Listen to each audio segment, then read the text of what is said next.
एक गर्म दोपहर का समय था और एक लोमड़ी भूख से बेहाल जंगल में इधर उधर घूम रही थी। सूरज तेज चमक रहा था और गर्मी की वजह से सारे जानवर पेड़ों की छांव में आराम कर रहे थे।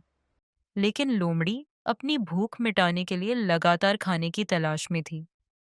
वह कभी किसी पेड़ के नीचे झांकती तो कभी झाड़ियों के पास कुछ ढूंढने की कोशिश करती। काफी देर तक खोजने के बाद भी उसे कुछ नहीं मिला, तो वह थककर एक पेड़ के नीचे बैठ गई। तभी उसकी नजर एक ऊंची बेल पर पड़ी। बेल पर हरे भरे और रसीले अंगूर के गुच्छे लटक रहे थे, जो देखने में बहुत स्वादिष्ट लग रहे थे।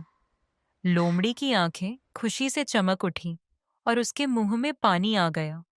उसने मन ही मन सोचा, ये अंगूर मेरे लिए एकदम सही होंगे। अगर मैं इन्हें खा सकूं, तो मेरी भूख मिट जाएगी। लोमड़ी ने अंगूर पाने की कोशिश शुरू की। उसने अपने पंजे ऊपर उठाए और कूदकर अंगूर तोड़ने की कोशिश की, लेकिन वे बहुत ऊंचाई पर थे। उसने फिर से कोशिश की, लेकिन अंगूर अब भी उसकी पहुंच से बाहर थे। लोमड़ी ने थोड़ा आराम किया और फिर सोचा कि उसे कुछ नया तरीका अपनाना होगा। इस बार लोमड़ी थोड़ा पीछे गई और दौड़ते हुए ऊंचा कूदने की कोशिश की, लेकिन नतीजा वही रहा। उसने एक बार फिर अपनी पूरी ताकत लगाई, लेकिन वह अंगूर तक नहीं पहुंच सकी। उसकी सांस फूल गई, लेकिन उसने हार नहीं मानी। उसने अपनी पूंछ के सहारे एक बार फिर ऊंचा कूदने की कोशिश की, लेकिन वह फिर भी असफल रही। आखिरकार, जब लोमड़ी पूरी तरह थक गई और उसके पास कोशिश करने की ताकत नहीं बची, तो उसने खुद को दिलासा देते हुए कहा, ये अंगूर तो खट्टे होंगे, इन्हें खाने का कोई फायदा नहीं।